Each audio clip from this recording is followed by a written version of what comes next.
बिस्मिल्लाहिर्रहमानिर्रहीम। अस्सलाम वालेकुम students, my name is Mohammad Raheel Sabar और आज हम शुरू करने जा रहे हैं लेक्चर नंबर 17। आज के लेक्चर में हम क्या देखेंगे जी? लास्ट लेक्चर में हमने चैप्टर 3 स्टार्ट किया था, कुछ उसके बेसिक कॉन्सेप्ट आपने देखे।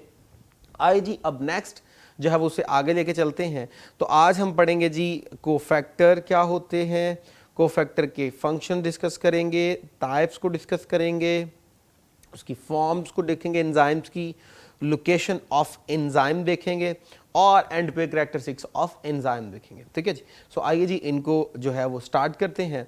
Number 1, cofactor. Some enzymes are solidly protein, other also have non protein part called cofactor. अब स्टूडेंट याद रखिएगा, कभी कभी ऐसा है जी एंजाइम काम कर रहा है तो एंजाइम को काम करने के लिए किसी हेल्पर की जरूरत नहीं, अकेला ही उसने काम कर दिया। लेकिन कभी कभी ऐसा होता है कि एंजाइम जब काम कर रहा है तो उसे किसी हेल्पर की जरूरत होती है।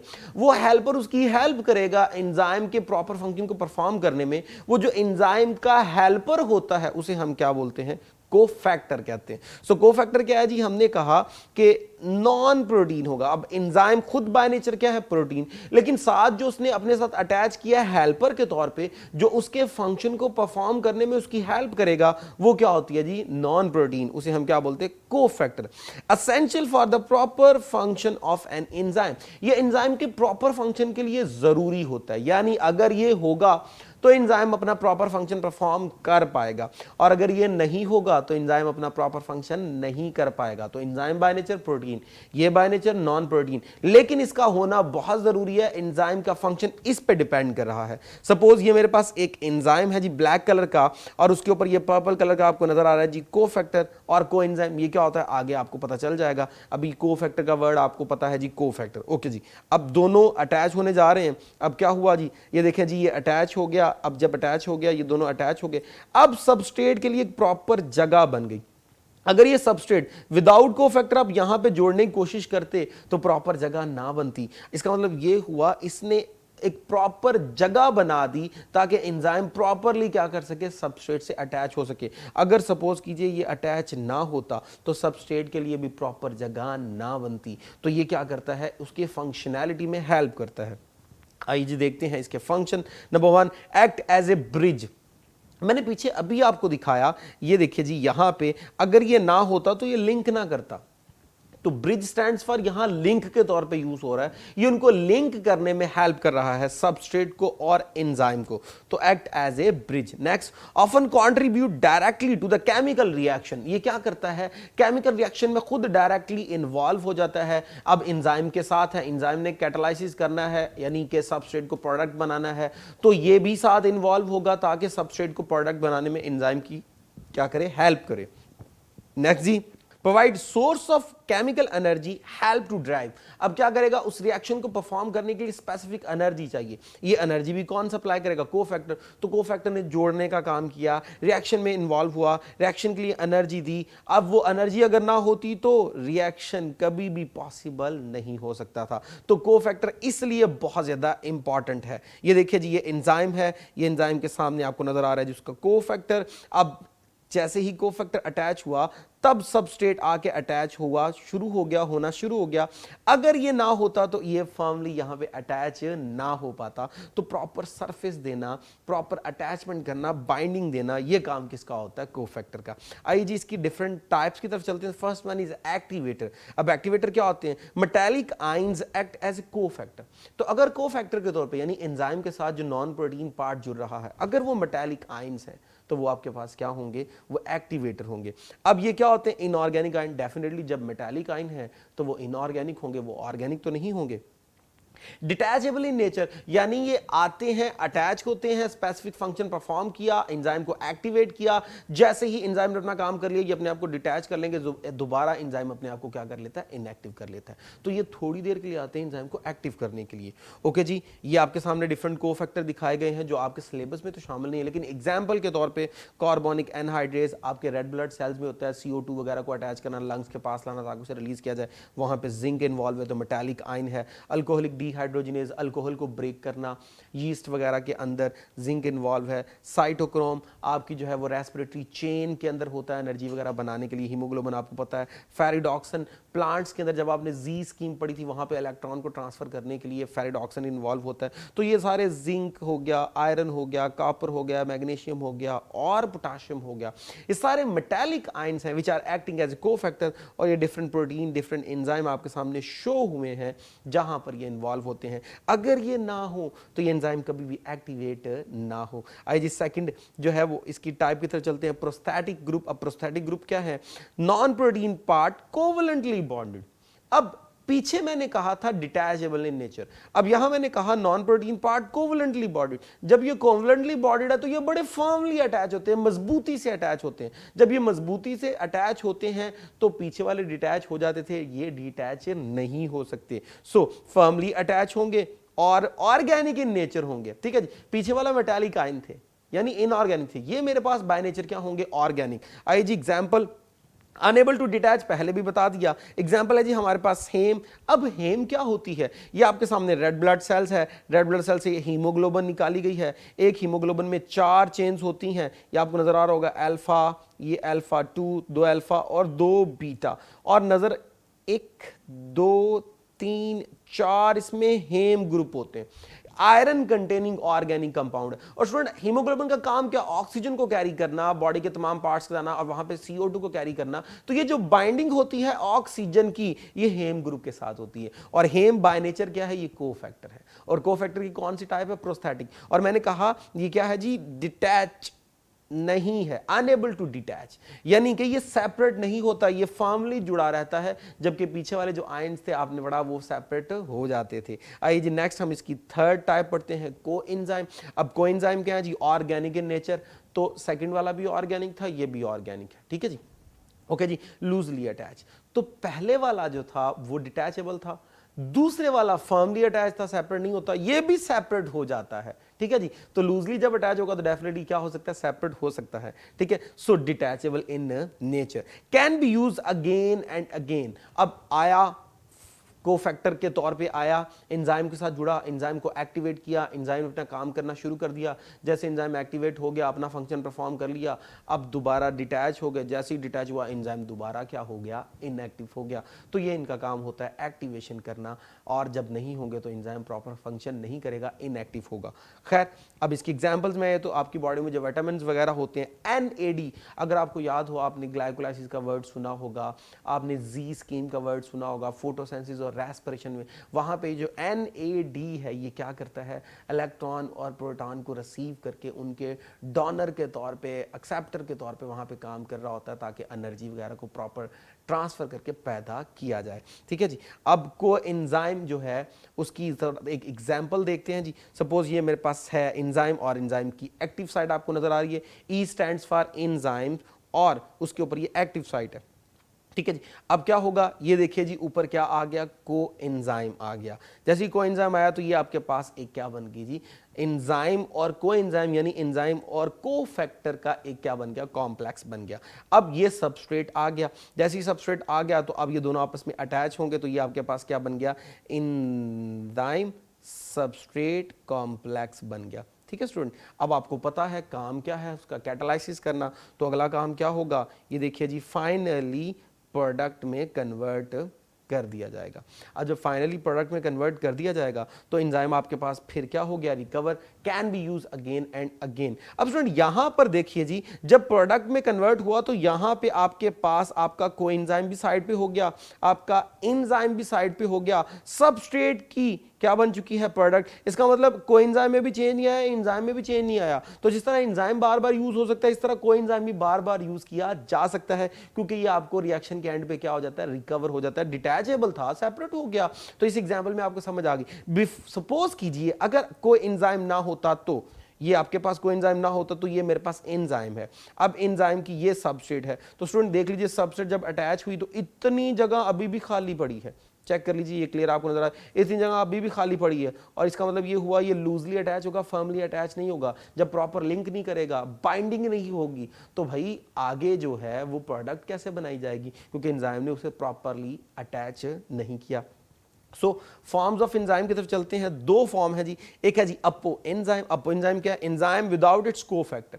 मैंने अभी बार बार कहा कोफैक्टर एक्टिवेट करता है, कोफैक्टर एक्टिवेट करता है। और भाई अगर मैं कोफैक्टर माइनस कर दूं तो अब वो चाहे मेटालिक आयन है चाहे वो ऑर्गेनिक है, तो क्या एंजाइम इस काबिल है, क्या प्रोटीन इस काबिल है वो फंक्शन कर सके? डेफिनेटली नहीं कर सकती। तो एंजाइम माइनस कोफैक्टर, अब वो कोफैक्टर चाहे वो एक्टिवेटर हो, चाहे वो को एंजाइम हो, चाहे वो प्रोस्थेटिक ग्रुप हो, अगर तो मैंने माइनस कर दिया है, ठीक है जी। अब प्रोस्थेटिक ग्रुप तो माइनस करना मुश्किल है क्योंकि फॉर्मली अटैच होता है, पीछे रह क्या गया?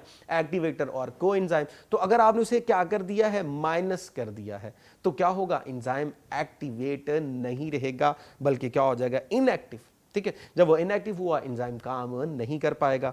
होलो एंजाइम, अब इसका रिवर्स कर दीजिए, एंजाइम विद इट्स कोफैक्टर, यानी एंजाइम जितने भी हैं जिनको कोफैक्टर चाहिए, अगर मैं उनका प्रॉपर कोफैक्टर उनको दे देता हूं, देन एंजाइम क्या हो जाएगा? अपनी एक्टिव फॉर्म में आ जाएगा। तो एंजाइम प्लस कोफैक्टर वो आपके पास क्या होते हैं? Holo enzyme. और एक्टिव फॉर्म होती है जी ये एंजाइम की, ठीक है जी। यानी एंजाइम का कोफैक्टर होगा तो वो होलो, नहीं होगा तो वो आपके पास क्या होगा? अपो। पहले वाली स्टेट आपके पास इनएक्टिव, दूसरे वाली स्टेट आपके पास एक्टिव। आइए जी, ये आपके पास एक अपो एंजाइम है, ये एंजाइम शो हो रहा है, ये इसकी क्या है जी? Active site. अब नेक्स्ट इसमें कोएंजाइम ऐड होना है, यानी कोफैक्टर ऐड होना है। जब ऐड होगा तब ये एक्टिवेटर का काम करेगा, इसको एक्टिवेट करेगा, और पहले ये इनएक्टिव था। लीजिए जी, जैसे ही अटैच होगा तो अब आपके पास एंजाइम किस फॉर्म में? एक्टिव में। अब ये सबस्ट्रेट को पकड़ेगा और पकड़ के क्या करेगा? प्रोडक्ट में कन्वर्ट करेगा। अब चेक कर लीजिए, यहां पे एक्टिव साइट की शेप और यहां पे एक्टिव साइट की शेप। इसका मतलब अगर ये ना जुड़ता तो सबस्ट्रेट के लिए एक प्रॉपर बाइंडिंग साइट अवेलेबल ना होती। ये इसका काम है जी, किसके लिए जी? एंजाइम की एक्टिव साइट और सबस्ट्रेट को प्रॉपर जोड़ने में। आई जी, लोकेशन ऑफ एंजाइम की बात करते हैं। So many enzymes are in dissolve form in cytoplasm. So glycolysis आपने सुना होगा, हमने कहा था जी फूड को ब्रेक किया जाता है, ग्लूकोज को ब्रेक किया जाता है अप टू द पायरुवेट। वो जो पायरुवेट लेवल तक तोड़ना है वो काम कौन कर रहा था? एंजाइम। वो सारे कहां पड़े थे? साइटोप्लाज्म में। So many enzymes are in dissolve form cytoplasm. Some are bounded in membrane bounded organelles. Lysosome organelle है, उसके अंदर एंजाइम थे, ठीक है जी। पैरोक्सिसोम, ग्लाइऑक्सिसोम, ये सारे मेम्ब्रेन बाउंडेड थे और उसके अंदर एंजाइम्स थे। तो कुछ एंजाइम्स आपके पास ऑर्गेनेलीज में होते हैं, ठीक है जी। माइटोकॉन्ड्रिया, उसमें भी एंजाइम थे, वो भी मेम्ब्रेन बाउंडेड था। खैर, these are produced by living cells for the use in or near the site of the production। अब जब ये पैदा होंगे डेफिनेटली सेल जिंदा है तभी इनको बनाएगा ताकि बॉडी में फंक्शन परफॉर्म किए जा सके। अब कहां कहां हो सकते हैं? सपोज कीजिए मैंने एंजाइम्स फॉर फोटोसिंथेसिस की बात करनी है, तो डेफिनेटली वो कहां होंगे? जहां फोटोसिंथेसिस हो रही है। मिसाल के तौर पे क्लोरोप्लास्ट में हो रही है तो क्लोरोप्लास्ट में ही एंजाइम होंगे। मैं बात करता हूं एंजाइम फॉर रेस्पिरेशन, तो एंजाइम कहां पे होंगे? और भाई जहां रेस्पिरेशन हो रही है वहीं पे होंगे। वो कहां है जी? माइटोकॉन्ड्रिया। मैं बात करता हूं एंजाइम फॉर प्रोटीन सिंथेसिस, तो ये कहां होंगे? डेफिनेटली जहां प्रोटीन सिंथेसिस हो रही है, और वो कौन सी जगह है? वो राइबोसोम्स है। इसका मतलब ये हुआ कि मोस्टली एंजाइम वही होते हैं जहां उन्होंने फंक्शन परफॉर्म करना होता है। ये सारे स्ट्रक्चर जो फंक्शन कर रहे थे उनके एंजाइम उन्हीं स्ट्रक्चर्स के अंदर थे। तो ये थी लोकेशन ऑफ एंजाइम। आई जी, एंड पे हम इसके कैरेक्टर 6 की बात करते हैं। कैरेक्टर 6 में क्या है? Number 1, all enzymes are 3 dimensional globular protein. अब 3 डायमेंशनल स्टैंड्स फॉर एक फिजिकल अपीयरेंस होगी, एक फिजिकल स्ट्रक्चर है, हवा में बात नहीं हो रही, ठीक है जी। ऐसा कोई इमेजिनरी स्ट्रक्चर नहीं है, वाकई एक फिजिकल स्ट्रक्चर है जिसकी प्रॉपर जो है वो डायमेंशंस होगी, लंबाई होगी, चौड़ाई होगी, प्रॉपर एक स्ट्रक्चर है जिसकी फिजिकल एग्जिस्टेंस है। ग्लोबुलर प्रोटीन, प्रोटीन्स की इंशाल्लाह क्लासिफिकेशन हम जब पढ़ेंगे तब आपको पता चल जाएगा कि ग्लोबुलर और फाइब्रस दो प्रोटीन होती हैं। अभी सिर्फ ये याद रख लीजिए कि प्रोटीन्स की अरेंजमेंट के बाद जो शेप बनती है, अगर वो गोल होगी तो ग्लोबुलर प्रोटीन, और अगर वो एक लंबाई में होगी तो फाइब्रस प्रोटीन। तो ये 3 डायमेंशनल ग्लोबुलर प्रोटीन्स होती हैं। ओके जी, they increase the rate of reaction without being use up, वही कैटालिटिक प्रॉपर्टी आपने पढ़ा कि ये जी क्या करते हैं? एंजाइम जो है वो सबस्ट्रेट को पकड़ते हैं, प्रोडक्ट बनाते हैं, रिएक्शन को तेज करते हैं, खुद इस्तेमाल नहीं होते। ये नीचे आपको डायग्राम में प्रॉपर नजर आ रहा है, सबस्ट्रेट अटैच हो रहा है, प्रोडक्ट में चेंज हो रहा है, किसी किस्म का एंजाइम में चेंज नहीं आ रहा। Next, their present does not affect the nature और property of the end product. तो स्टूडेंट, मैंने कहा प्रोटीन को पकड़ा, प्रोटीएजेस ने अमीनो एसिड बना दिया, लाइपेज जो था उसने लिपिड को पकड़ा और फैटी एसिड ग्लिसरॉल बना दिया। अब एंड प्रोडक्ट को ये खराब नहीं करते, इनका काम क्या है, कॉम्प्लेक्स को पकड़ना, सिंपल बनाना, उसको खराब ना करना। तो इनकी प्रेजेंस कभी भी जो है वो नेचर को खराब नहीं करती किसी भी सब्सटेंस की, ठीक है जी। Next, small amount of enzyme can accelerate the chemical reaction.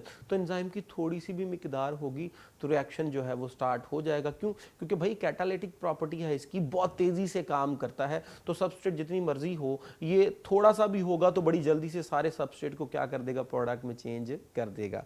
Next, they are very sensitive even to a minor change in pH, temperature, substrate. तो स्टूडेंट थोड़ा सा पीएच चेंज कर दें आप, थोड़ी सी टेम्परेचर आप चेंज कर दें, या सबस्ट्रेट की कॉन्सेंट्रेशन में आप चेंज ले आए, उसका अफेक्ट एंजाइम के ऊपर लाजमी होगा। तो ये बड़े सेंसिटिव होते हैं। टेम्परेचर आपने ज्यादा कर दिया तो एंजाइम सारे क्या हो जाएंगे, डीनेचर। पीएच आपने चेंज कर दी, pH stands for acidic environment, basic environment, तो फौरन क्या हो जाएगी, शेप उसकी खराब हो जाएगी, डीनेचर हो जाएगा। Next, they are very specific. अब वेरी स्पेसिफिक क्या है, आइए जरा स्पेसिफिसिटी देखते हैं।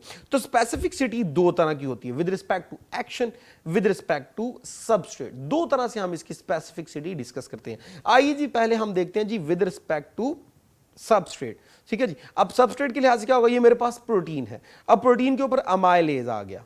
अब आपको पता है अमाइलेज तो आता है कार्बोहाइड्रेट के ऊपर, जब कार्बोहाइड्रेट के ऊपर अमाइलेज आता है, यहां प्रोटीन के ऊपर आ गया तो रिएक्शन मेरे पास नहीं होगा। इसी तरह मैं ले लेता हूं जी, मेरे पास यहां पे लिपिड था और मैंने उसे दे दिया प्रोटीएसिस, तो फिर भी कोई रिएक्शन नहीं होगा। इसका मतलब ये हुआ कि हाईली स्पेसिफिक है। प्रोटीन हमेशा प्रोटीएज से रिएक्ट करेगी, कार्बोहाइड्रेट हमेशा अमाइलेज से ही रिएक्ट करेगा, लिपिड हमेशा लाइपेज से ही रिएक्ट करेगा। तो अपने अपने सबस्ट्रेट के लिहाज से ये हाईली स्पेसिफिक होते हैं। बात करते हैं जी विद रिस्पेक्ट टू एक्शन। अब एक्शन में क्या है, सपोज कीजिए एंजाइम फोटोसिंथेसिस कर रहे हैं, कंपाउंड्स की फॉर्मेशन, तो वो कभी भी रेस्पिरेशन में जाके कंपाउंड्स की ब्रेकडाउन नहीं कर रहे होंगे, ठीक है। क्यों? क्योंकि वो क्या कर रहे हैं, फॉर्मेशन, यानी जो एनाबॉलिक है वो कैटाबॉलिक में इन्वॉल्व नहीं हो सकते। ओके जी। Enzymes for cellular respiration will not involve in protein synthesis. तो चेक कर लीजिए, इन्वॉल्व है रेस्पिरेशन में तो वो कभी भी प्रोटीन सिंथेसिस नहीं कर सके, यानी वो अपने एक्शन के लिहाज से भी हाईली क्या होंगे, स्पेसिफिक होंगे। ओके जी। Enzyme involve in catabolism will not involve in anabolism, यानी वो जो कंपाउंड्स की ब्रेक डाउन कर रहे हैं वो कभी भी कंपाउंड्स की फॉर्मेशन नहीं कर सकते। तो हर एंजाइम अपने सबस्ट्रेट के लिहाज से और अपने एक्शन के लिहाज से हाईली क्या होते हैं, स्पेसिफिक। आइए जी नेक्स्ट हम करते हैं जी, every enzyme must require an aqueous medium. Aqueous medium होगा तो एंजाइम प्रॉपर क्या करता है, फंक्शन, क्योंकि एक्वस मीडियम में H+OH माइनस आयंस होते हैं जिनकी भी हाफ इनको एक स्पेसिफिक pH मिल जाती है और फंक्शनैलिटी परफॉर्म करने में इनको क्या मिलती है जी, आसानी मिल जाती है। ओके जी। They lower the activation energy. अब एक्टिवेशन एनर्जी क्या होती है जी, energy required to start a reaction, एक रिएक्शन करना है, उस रिएक्शन के लिए जो हमें एनर्जी चाहिए ताकि एक दफा प्रोसेस स्टार्ट हो जाए, उसके बाद वो प्रोसेस खुद ब खुद ही जो है वो कंटिन्यू रहेगा। तो किसी प्रोसेस को स्टार्ट करने के लिए जो एनर्जी चाहिए वो क्या होती है, एक्टिवेशन एनर्जी। अगर तो एंजाइम है तो कम एनर्जी लगेगी और जल्दी से काम हो जाएगा, और अगर एंजाइम नहीं है तो बहुत ज्यादा एनर्जी लगानी पड़ती है ताकि रिएक्शन को क्या किया जाए, स्टार्ट किया जाए। आइए जी इस डायग्राम में अगर आप देखिए तो यहां पे लिखा हुआ है जी एक्टिवेशन एनर्जी जो है, यहां पे अगर तो एंजाइम नहीं है तो चेक कीजिएगा क्या होगा जी, एक्टिवेशन एनर्जी हमें बहुत ज्यादा लगानी पड़ेगी, और अगर तो एंजाइम है तो एक्टिवेशन एनर्जी हमें कम लगानी पड़ेगी। यहां देखिए जी एक्टिवेशन एनर्जी बहुत कम है, क्यों, एंजाइम था। यहां देखिए एक्टिवेशन एनर्जी बहुत ज्यादा लगानी पड़ रही है, क्यों, क्योंकि एंजाइम नहीं है। So some enzyme require cofactor to perform a reaction. तो एंजाइम्स को परफॉर्म करने के लिए शुरू में पढ़ा हमें क्या चाहिए जी, कोफैक्टर चाहिए। एंजाइम कोफैक्टर की बिहाफ पे एक्टिव होते हैं, कोफैक्टर नहीं होगा तो एंजाइम क्या हो जाता है, इनएक्टिव। और ये आपके सामने डायग्राम है जो पहले भी हम बड़ी दफ़ा एक्सप्लेन कर चुके कि एंजाइम का कोफैक्टर होगा तो अटैचमेंट होगी वरना नहीं होगी। ओके जी। Some enzyme such as pepsin is produce in inactive form such as pepsinogen. अब स्टूडेंट याद रखिएगा हमारे डाइजेस्टिव ट्रैक में आपने स्टमक के अंदर एक एंजाइम पढ़ा, वो एंजाइम कौन सा है, पेप्सिन, जो प्रोटीन को डाइजेस्ट करता है। अब बेसिकली वो एंजाइम जो है ये पैदा होता है पेप्सिनोजिन की फॉर्म में, इनएक्टिव फॉर्म में। अब क्या वजह है कि वो इनएक्टिव फॉर्म में प्रोड्यूस होता है, उसे जब जरूरत पड़ेगी जब ही उसे डाइजेस्टिव ट्रैक में क्या किया जाता है, एक्टिव फॉर्म में लाया जाता है, अदरवाइज वो क्या रहता है, इनएक्टिव रहता है। ठीक है जी। अब क्या वजह है, उसको इनएक्टिव फॉर्म में क्यों पैदा किया गया, एक्टिव फॉर्म में क्यों नहीं पैदा किया गया? बेसिकली पावरफुल डाइजेस्टिंग एंजाइम है, मे डाइजेस्ट डाइजेस्टिव ट्रैक। अब स्टूडेंट इस बात को गौर से सुनिएगा, हमारा जो डाइजेस्टिव ट्रैक है वो मस्कुलर बाय नेचर है। जब वो मस्कुलर बाय नेचर है तो definitely muscles bye nature protein से बने हैं। अब ये मेरे पास प्रोटीन डाइजेस्टिंग एंजाइम है, जब ये प्रोटीन डाइजेस्टिंग एंजाइम है तो इसने फूड में प्रोटीन को डाइजेस्ट करना है। अगर ये एक्टिव फॉर्म में पैदा हो जाता तो माइट भी पॉसिबल ये डायरेक्ट इंटरेक्ट कर जाता हमारे किसके साथ, मसल्स के साथ, डाइजेस्टिव ट्रैक के, और उसको डाइजेस्ट करना शुरू कर देता। इसलिए इसको प्रोड्यूस किया जाता है इनएक्टिव फॉर्म में। और जब प्रोटीन बॉडी में आती है तो जब भी उसी के ऊपर इसको एक्टिव किया जाता है। और दूसरा, म्यूकस की लाइन भी होती है डाइजेस्टिव ट्रैक में जो कि डायरेक्ट इंटरेक्ट को क्या कर रही होती है, रोक रही होती है। सो खैर पेप्सिन को पेप्सिनोजन की फॉर्म में पैदा किया गया ताकि वो डायरेक्ट इंटरेक्ट ना कर सके हमारे मसल्स के साथ, which are itself by nature protein. ठीक है, और जब जरूरत पड़ेगी प्रोटीन आएगी, इसको क्या किया जाएगा, एक्टिव फॉर्म में कन्वर्ट किया जाएगा। अब वो किस तरह, ये मेरे पास पेप्सिनोजिन है, ये उसके ऊपर HCl आता है जो आपके स्टमक में होता है और इसको किस में कन्वर्ट करता है, पेप्सिन में, और फिर पेप्सिन क्या करती है, अपना फाइनल काम करती है। तो स्टूडेंट यहाँ तक जो था वो हमारा आज का लेक्चर भी कंप्लीट हुआ। होप सो आपको समझ आई होगी। नेक्स्ट लेक्चर में इंशाल्लाह नए कंटेंट के साथ हाजिर होंगे। अब तक के लिए इतना ही। Thank you very much. अल्लाह हाफिज़।